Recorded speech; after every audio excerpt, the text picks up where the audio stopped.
I'm Rebecca. And I'm Hunter. This is the Family Show!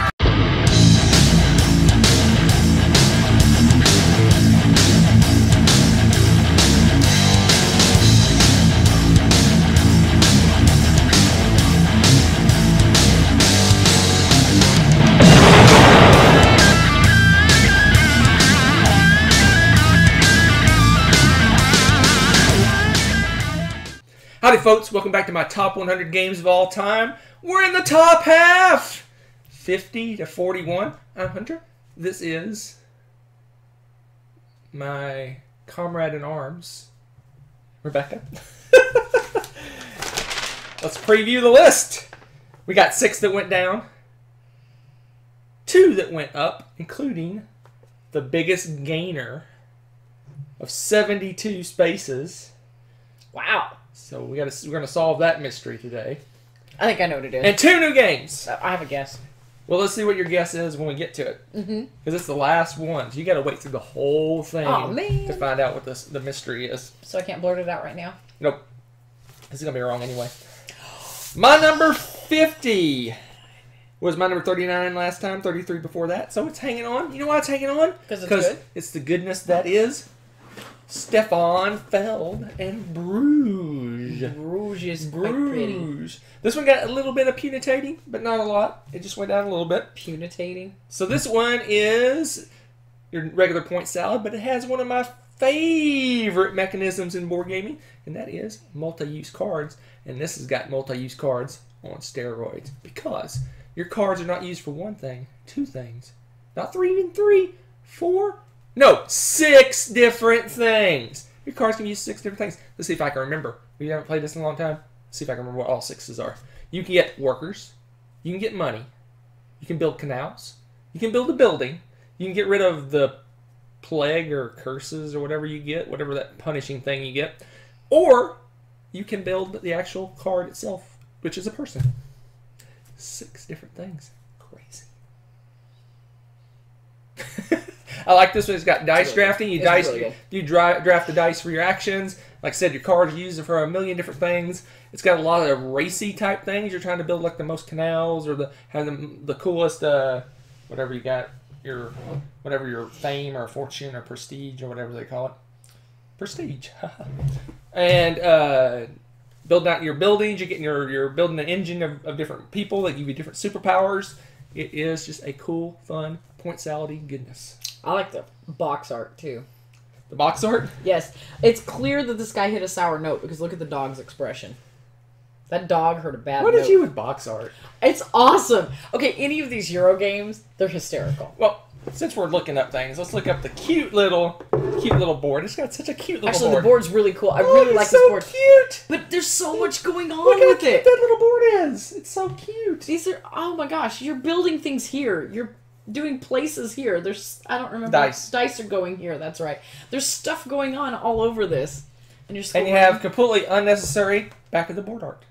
That happens to be the same as this. Well, there you go. More than you ever wanted to know about my number 50. I love this game, though. No, there's so much to love about it. It goes really quickly. The cards, you can just agonize over the decisions because they're all good things on these cards that you're trying to choose for, right? I love it. Bruges, good one. All right, let's keep the love going for my number 49. And to be honest with you, we've played this game since I made my list. And this game would go up for 2 reasons. Because, one, it got punitated, and I played it recently, so that would go away. But we finally gave in and got an expansion for Concordia! Salsa! So this is the salsa box. We liked it better than the scary Concordia box. So we kept the salsa, which isn't much of an upgrade, because we talked about this. Bear with us. Rebecca had a discussion. So this dude here is selling this dude some salt in the middle of a salt field. He could just reach down and grab some salt. But no, he's selling it to him. Because he's really not. It's a whole field of salt. That's a con, people. That's a con. He could like go over here. But this salt is better, sir. But this salt. So Concordia is This is a great game. kind of, I won't say generic Euro, but it's a pretty standard Euro. Yeah. You're kind of traveling through the map of the Mediterranean. You're collecting goods. You use those goods to trade in for cards, and you're collecting cards. The end result is you're trying to collect all these cards, and sets of cards are worth different points. It's kind of a set collection kind of game, I guess, but it's a deck builder at the same time. You start out with a standard deck, and those cards that you're drafting and purchasing, you add to your deck, and it makes your deck bigger and bigger. It has a mechanism that's used quite a bit these days, is you play your cards, and then you play a card to take all your cards back. So, what are you doing? I'm just leveling this out so I can close the box better. Okay. It's full now. So that's my number 49, 44 last time, and like I said, it would be higher, maybe, because this is a pretty, my top 50 is pretty solid, yeah. but oh, it's a really solid game. If you're looking for a good midweight Euro game in that 90-minute sweet spot, that's the one to try out. It's a really solid one. Like I said, it doesn't really have anything that just blows you away about the game. No, except for it's efficient, it's beautiful, it's intuitive. Got a nice mix of mechanisms. It's in the Mediterranean. It's trading in the Mediterranean. There you go. My number 49, Concordia. Let's switch gears to the other end of the spectrum, kind of. Let's go for a hidden trader epic game. And that is Battlestar Galactica. Battlestar Galactica. Oh, I didn't. This one actually went up. It's one of the two that went up. Why did it go up? We played it recently. We played it recently, and I was a Klingon, and I won. Klingon? Whoops. Cylon. You're so... Turn in your nerd card. You're fired. Wow. Klingon. Maybe I have Star Trek on my brain for... No. No? No. Mm-hmm. You're a Cylon. I was a Cylon and won the game. So we played this recently. Played a full... Gosh, we played with like 8 people or something. Whatever the max is. I think we played more than the max. No, we didn't. We played the max. Anyway, we played with a ton of people. It was a blast. It was a lot of fun. It took all day long because it was a bunch of new players, and the expansion was new. And we played with the expansion. We played with the Pegasus expansion, whichever the good expansion is. We played with that one, and it was really fun. Oh my gosh! I had a blasty blast. It came down to the last round. I guess what you guys didn't quite have enough to jump. I was the queen of the Cylons. Well, whatever it was. You changed over mid game, right? Yeah, yeah. So yeah, you were a hidden agent or whatever. I don't know what they would call it. Yeah. Sleeper agent. But anyway, so yeah, came to the last turn. They didn't have quite enough to make that last jump, and the bad guys. Let me rephrase that. The good guys won. So. Let me rephrase that. The good guys won the game. So I know it's a blast. It's a hidden trader game. It has an epic feel to it. It's really thematically. It's thematic based on the Battlestar Galactica TV show. It has all the characters, and all their powers are kind of based on what their characters do in the show. But you can completely play this without any knowledge of Battlestar Galactica. That's the best thing about this. It just adds extra fun to it because you're like, I recognize this, but it's a solid game without that. So it's a bit of a bear. It is out of print and probably will never come back in. Yeah, because they spelled sci-fi correctly, so it's not going to happen, folks. Just saying. The Sci-Fi Channel. You don't like the SY, or whatever it is nowadays? No, that's not science fiction. So anyway, this is a good one. It's like I said, it's a bear. It's a beast to play. I bet it says 2 hours or something stupid on it.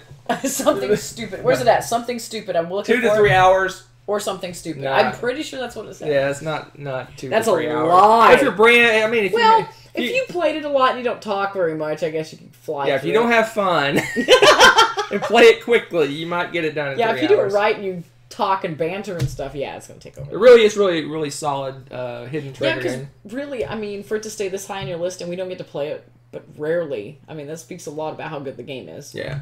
So if you like a game like Shadows over Camelot, this is probably the next step. Not quite, maybe not next step, but maybe next step. Yeah. Because it's got quite a few rules and things going on. There's a lot of voting and when you have to know all the different roles and stuff, and really. things like that that's going on. Everybody does something. But it is a really cool game. Doesn't hit the table much, but when it does, it is very memorable. So that's my number 48, Battlestar Galactica, the board game. It was 50 last time. Like I said, it went up 2 places. That's funny. It was 50 last time and 52 the time before that. So it went up 2 and went up 2. That's kind of interesting. All right. Onward to, let's leave the land of hidden traders to the land of alpacas. Well, that narrows it down. In Altiplano, my number 47. It is one of the 2 new games to the list. It is fun. This game's fun. So if you like the game Orleans, this is a variation-ish of that game. It has the bag building, bag token deck building. I think it's bag building. You're recruiting, getting tokens, you're putting them in a bag, you pull them out, and you see what happens. It's a mystery. But it's very much a Euro game. You're collecting resources, you're converting resources to other things, and eventually getting victory points and winning the game. It's got a kind of a rondelle-ish, not really rondelle, but it's got locations are set in a circle around the board, and you have to travel between the locations to take the action of those locations. Like I said, it's got the bag building. You start with a basic set of tokens, and you can add more and more tokens to the bag. It differs from Orleans if you played that game in the fact that when you pull tokens out of the bag, you set them aside until the bag's empty, and then you put all the tokens back in. So it's more like a true deck builder in that sense that you go through your entire deck before you put the tokens back in. Whereas Orleans, you take the tokens, and anything you use should go back into the bag, so you can keep pulling the same ones over and over again. So it's maybe easier to plan what's going to happen in Altiplano to a degree, but it's still got that randomness of pulling stuff out of a bag. Really fun, solid. Again, this is another like Concordia. This is that solid mid-weight 90-minute-ish Euro game. That's really, really super fun. And if you like alpacas, it's got an alpaca. It does. The art's really good in this. Oh man, scary. It's scary. Oh no, the alpaca's been dismembered. My poor alpaca, he's broken. Poor alpaca. Oh my, that looks uncomfortable. Okay, there he goes. Hey. Okay, there he is. He's so cute. See? We shall call him Fred. Fred the alpaca. Anyway. Fred's got an underbite. Great Euro game. Fun. Love it. Altiplano. I like the warehouse storage shed barn kind of thing that they use for the keeping stock and getting your victory points on the side too. I think it's kind of similar to again like Orleans in that you kind of as you shed your tiles you don't want anymore, you put them in a warehouse, and then there's kind of almost kind of a set collection type thing going over there to get victory points. And it is a lot of victory points. You're basically completing rows of similar goods. You can't ignore it. And you get lots of victory points by doing that. Yeah. Anyway, there it is. Number 47, Altiplano. That's a good one. Onward we go to... And this is the stretch of Euro. So here's a Euro where you're doing trading and auctioning in the land of Rome in the Colosseum. Oh, yeah. Such a good game. So, Such a good game. Colosseum is, like I said, it's a game where you're doing lots of trading and auctioning and such in order to gather the goods you need to put on shows in the Colosseum, and whoever makes the grandest show of them all wins the game. Literally, because whatever show is your best show is your score for the game. So, it is played in 3 rounds. Your shows should get progressively bigger and bigger and more elaborate, and it's really the meat of the game is that auction and trading to get the goods for you need for the show, because you don't necessarily have to get all the goods for the show, but the more you get, the better your show is, and it gets you more victory points. So you're really doing a lot of haggling and trading and auctioning and bidding and all sorts of stuff to get the right goods to put on the best show. Very cool. So this one is like our con game. Con game. This is a game we play at conventions. I've played this probably 6-7 times now, and all but like one has been at a convention. So it's just a really great convention game. It's for what it is, as meaty as the game is in terms of all the stuff going on. It's not too hard to teach, but it's a blast.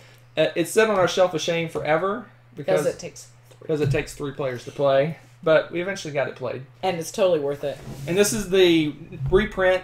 This isn't the Days of Wonder version. This is the TMG version, the new one. A lot of people say the art isn't as good and stuff like that. I like it. I think it's fun. But it comes with metal coins. Very cool. So, I'm sure that was exceedingly loud. But this is a fun one. I really do enjoy this one. This is I like auction and bidding, and this one has it all throughout. What I really enjoy about this one, too, is the actual track, the Colosseum track. You have the Emperor walking and the Senators walking around. So you can roll dice and try to maneuver people to sit in your stadium to watch your shows, or push somebody out of somebody else's stadium so they don't get all those bonus points. It's a lot of fun. It's just a little extra thing you're doing that can rack up points pretty quickly if you ignore it as well. So Yep. Love it, love it, love it. Good one. Good times. Colosseum. Again, another 90-minute Euro game. Yeah. I think it says 60 to 90 minutes, but I think it's closer to 90. Yep. Let's move it. Let's keep the Euro love going. Sure. There's a new one to the list, but it is not a new game. It is out of print. I believe it's out of print, and I guess a lot of people that have played his games may not have played this one. I could be wrong. But that is Ora et Labora. That's out of print now, huh? Yep. Oh, I didn't know that. Muevate Rosenberg. This is another farmy goodness, resource gathering type game. This one is slightly different from a lot of his games in the fact that you do build buildings in this game, but it really stresses the orientation of the building. So if a certain building is built next to other buildings, it'll score more points. And so as you're building out your little area, I don't know, I guess it's a village, or I don't know what it is, what you're building out. They say has a landscape, whatever that is. So you basically, I guess a village. You're building out a village, and you're getting all these cards, and you're filling it out. And like I said, the orientation matters. But what I like most about this game is it has the coolest resource gathering mechanism, maybe in any game I've played. So the way that works is that you have all these different resources that you're collecting for various things to build buildings and do different things. And as time goes by, let's say no one takes wood, for example. As turns go by, more and more wood will be. You'll get more and more wood when you gather the wood. So it'll go 3, 4, 5, 6, 7, 8, and it's kind of a game of chicken of who's going to take that first. Because okay, like I want wood, but I don't want 4. I want a little bit more. Okay, 6 enough? Should I grab it now? I'll wait one more turn. And then she takes wood and it goes down to nothing. And so you start all over, click the clock kicking again for to gather that resource. So I really like that mechanism. It's got like almost like a sundial. Let's pull it up. That's almost like a sundial type thing that spins around. And basically, as time goes by, the resources, you get more and more of a particular resource as time goes by, and then it resets. So it's got a really cool, and this does the turns and what happens and things like that. So it's a really cool little mechanism. So this is the old one from Uwe. Let's see when it came out. I want to say like 5 years ago, maybe. It's funny to think 5 years ago is old. 7 years ago. 2011. Wow. So it's out of print as far as I know. I had to get mine secondhand. In fact, I wasn't even going to get this game because I got Macau secondhand, and the person selling it had this as well. And I said, hey, if I buy both, can we work a deal? And we worked a deal. So I got this one. I bought this one. Very little knowledge. I did like a quick little look of it, and I went, oh, okay, it's Uwe. Yeah, that's cool. And good purchase. It turned out to be, not my favorite one, but it's definitely up there in the ranks of my favorite Uwe Rosenberg games. Really good game. So if you're looking, you might be able to find this secondhand, but if you're ever at a convention and they have it in the library, and you like his games, this is one definitely to try out. This one is a bit long. It's a 2 to 3 hour type game. So this is kind of a meteor. Takes a long time to play. Even the 2-player games are over 2 hours. So. This is one of those that, though it took longer to play, it felt like it went really quickly. I seemed like we were really engaged the whole time. So it didn't feel like a 2 to 3 hour game. But it's a good one. And this one you can play solo for you if you have solo types. But I didn't know that. That's cool. Yeah. Anyway, that is my number 45, new to the list, but definitely not a new game. Okay. Ora and Labora, or Ora et Labora, depending on which copy you get. It should be et. Nora et Labora. Yep. All right, let's move on. We're already on 44. Man, we are flying through this list. So my 44 is a combo. Are you cheating? It's a combo. Cheater! This list is invalid. It is 2 games that have merged together into one entity. And that is Pandemic Legacy. Okay, that's not a cheat. Not a cheat. Season 1 and 2. I'm cheating and giving you an extra game by making this 1 instead of 2. Okay. Because they would be fairly close on the list, and I felt it would feel dumb going, my number, blah, blah, blah, is Pandemic Legacy Season 1, and then like 2 things later. Yeah, so anyway, I like 1 better than 2. Most people like 2 better than 1. 2 was much harder, and I didn't get into the theme quite as much as I did in 1. But 1, it may be just because it was new. It completely blew us away. So 1's better than 2, but we're going to merge it into just Pandemic Legacy Season 1 and 2 for my number 44. But anyway, this is a legacy game, which means you're going to play through this 1 time, anywhere from 12 to 24 games, and you're going to mark up the board, write things, put stickers, destroy stuff, rip up cards, kill people, all sorts of craziness going on. So, and once you play through, you're done, and you don't play it again. You can play it again, but you have to buy another copy. So, this is still my favorite legacy game, system, thing. I think this one was our introduction to the legacy system. Yeah. And it's still, I think, the best implemented version of the legacy system. And I'm not a big fan of co-ops, but I will play the legacy games any day because I love them and they're fun and they're exciting. Yeah, these were pretty There's always surprises and twists and turns and unexpected things, and it really the tension mounts as you go further and further through the game. As you play more and more games, it seems like the difficulty ramps up, the craziness ramps up, and you're like, "How? There's no way we're going to do this," and we somehow miraculously do it. It's amazing. Really love a lot these of those moments too, didn't it? Yeah. This game had a lot of them. We're like, how are we going to even do this? Yeah. It's an experience.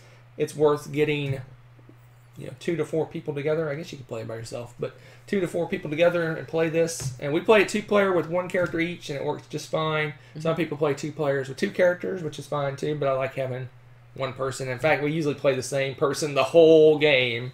Even if some of the other ones were better or not or whatever, we still play the same ones. Loyalty. I think in the season 2 we switched midway because we noticed that one person was kind for of a couple of months. Yeah, that's true.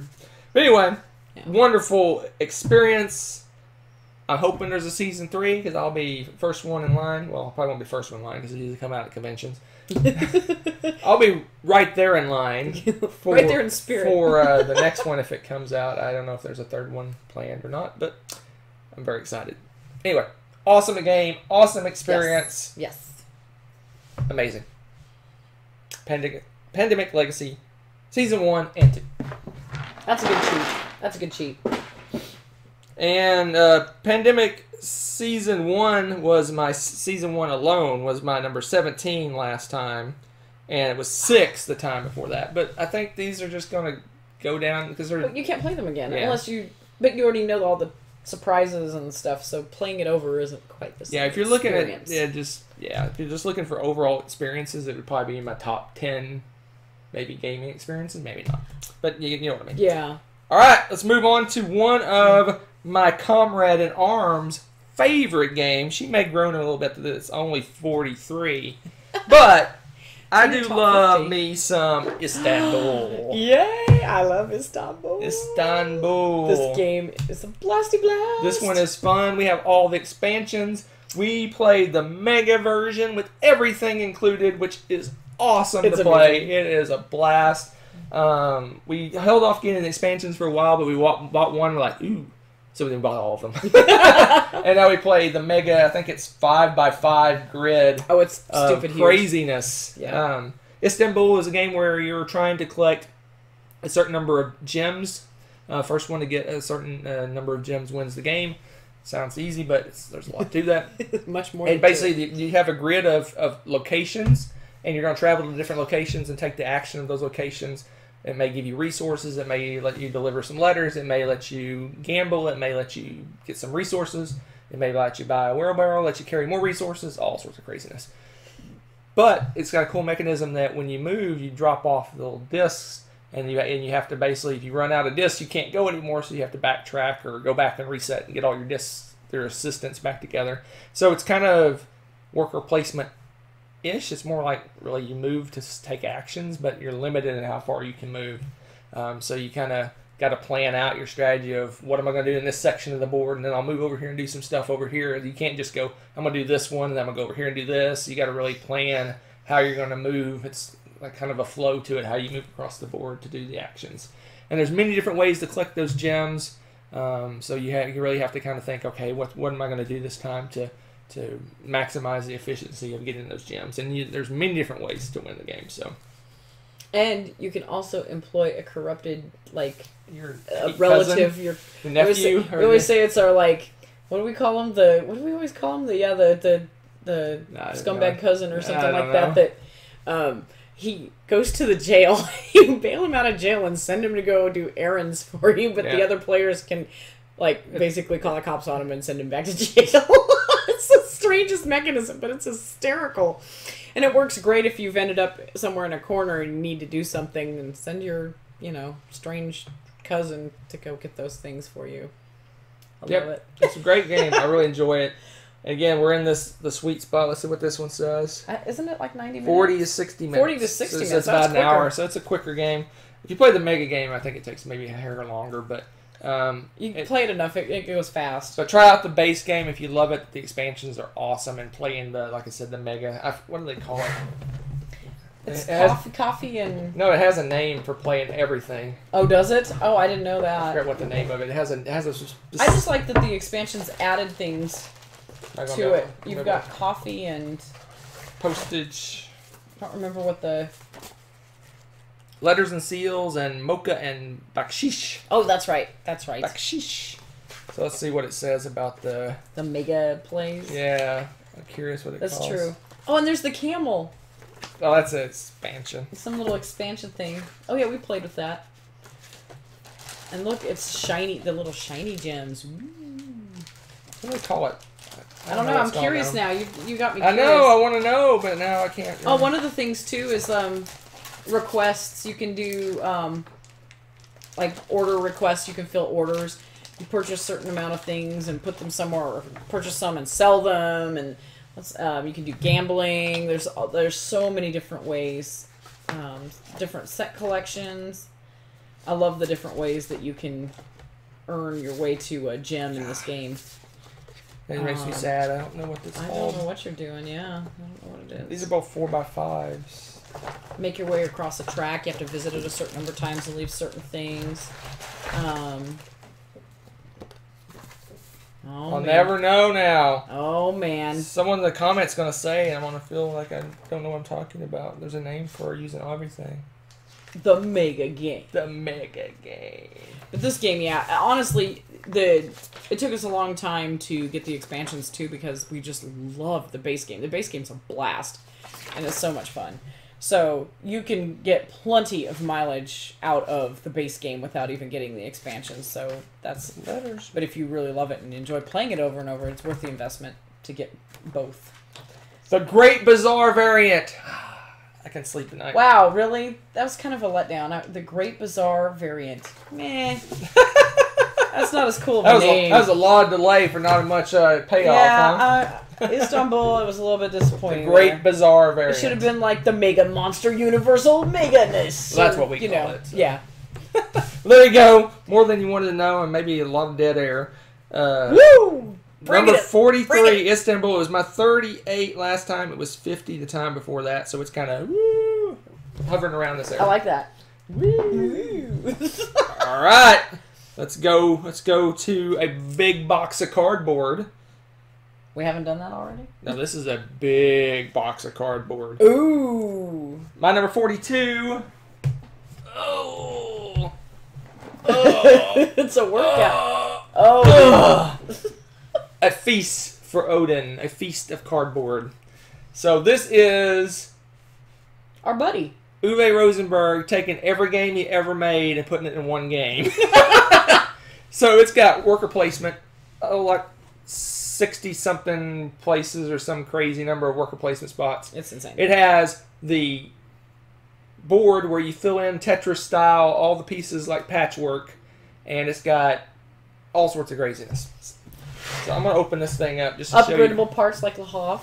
So this is another generic, not generic, but worker placement game. This is not generic. That's Viking-ish, but it's got a lot going on. So this is fun. Like fun I said, you're trying to fill. characters. Let me show you. I'm going to show you first.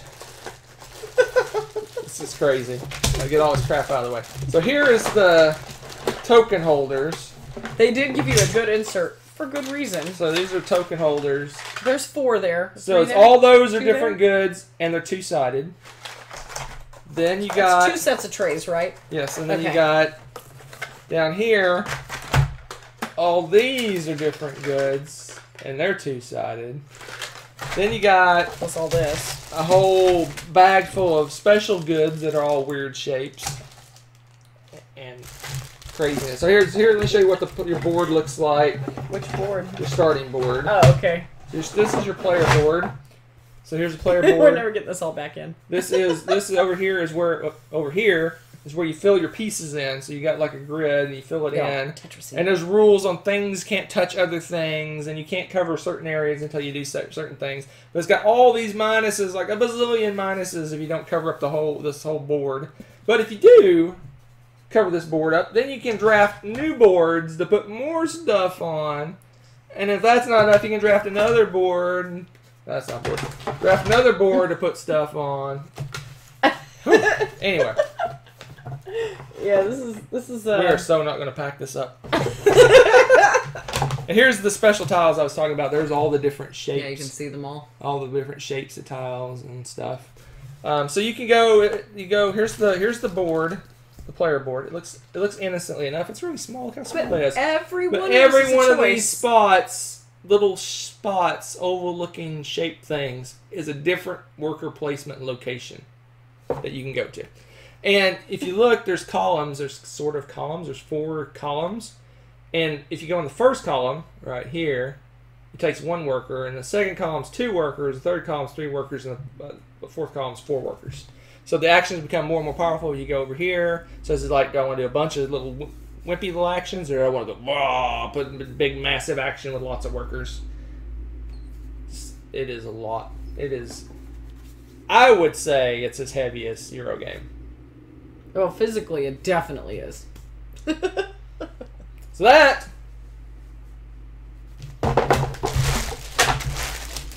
is my number 42. Oh. A feast for Odin. Oh, goody. Oh, look. It doesn't even clear the table. Oh. Don't breathe. So now the moment you've all been waiting for. My number 41. Let's flip it over so she doesn't cheat. My biggest jump. It went up 72 places. It went from 113 to 41. The year before that, it was 31. So it went from 31 to 113, and now back to 41.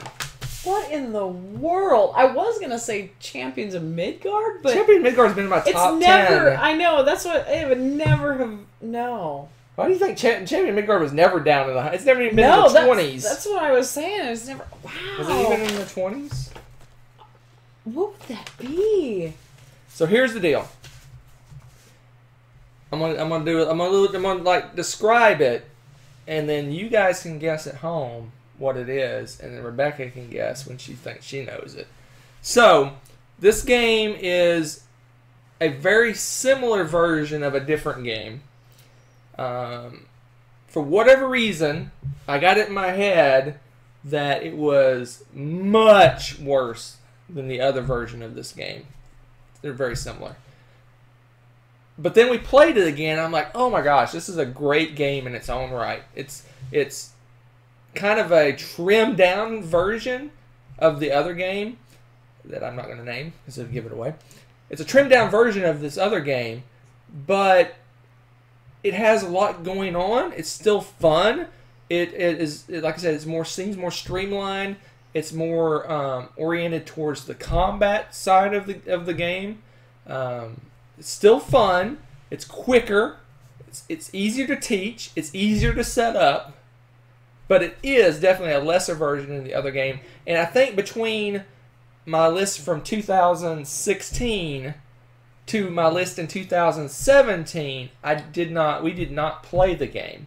But then this year, like maybe right after I did my 2017 list, we played it again, and I remembered how much I love Last Chance. I feel like I should know it. I'm gonna know as soon as you tell me. The Battle of 5 Armies. Wow. Okay. Really? Yes. So apparently it got massively punitated last year. What's...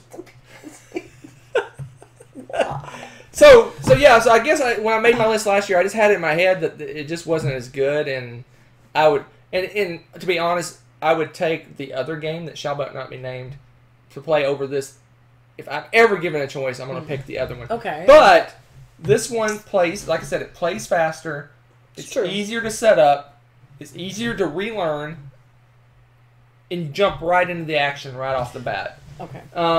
So since we played it again, it reminded me of all that, and maybe I had forgotten. So Battle of 5 Armies. So this recreates the battle at the end of the book, The Hobbit, where the 5 armies are fighting each other, and it's really, you jump right in, right off the bat. You're fighting. It's immediately, you're in the middle of things. Whereas the other game that shall not be named takes a little while to ramp up. It's kind of more of a slow burn to the big fights. This one, you're right off the bat. You're fighting and taking territories. And like I said, it is a great game in its own right. 2-player like the other. You can play it 4-player, but it's a 2-player game. I think this one takes about... I was just checking to see... It says 60-plus minutes. I think it's more of an hour and a half to 2 hours, where Lord of the Rings is more 3 to 4 to 5 hours. When we play with everything, it takes a long time because there's so many choices to make. But this one's great, and like I said, we played it again fairly recently. I want to say it was November, December last year, which is fairly recently for this type of game. Yeah. Wow. Maybe it was later than that. I don't remember, but yeah, we had a blast. This is the one where we talked about it, I think, in a different video where Bilbo ran out of the mountain and led a fight and took over one of the strongholds at the very end to win the game. Was funny. I forgot about that. Yeah. Yes. He charged out, led the army out, and took over a stronghold to win. I don't think she was expecting me to do that, and it was kind of a shocker, as I wasn't expecting to do it either. But I thought, what the heck, let's try it, because I had some good combat cards, and I thought, okay, maybe I can pull out a win, and it worked out. Yeah, this one's awesome. You have, if you look on the back, you have all the big name characters. You have Bjorn and Gandalf and the Eagles and Dane and and Bilbo and the whole crew. Eagles are amazing. It's a solid game, but it really, like I said, it really focuses in on combat and the area control side of games more so than the being sneaky and diplomacy and this is more tactical, where the other one is a lot more strategic, I think. Mm-hmm. Really solid game, really fun. The last one for this time around. Wow. The biggest gainer, 72 spaces. Wow. For the Battle of 5 Armies. The last one for this time around. It's a big surprise. It is kind of a big surprise. I was kind of shocked that it happened too. I didn't realize it was that low last year. I didn't realize that either. You really did punish it. All right. So let's preview the next set. Let me tell you, the sets are getting crazy. That's some solid games. These are even more solid. So let's preview. 6 went down, which seems to be the 5 or 6 down seems to be the thing. 6 down, 2 up, 2 new. Kind of straightforward. Okay. 6 up, no, 6 down, 2 up, 2 new. Okay. There we go. Some great games. Wow, what's gonna beat these? Because those are some good really games. I'm very excited. So we'll see you next time.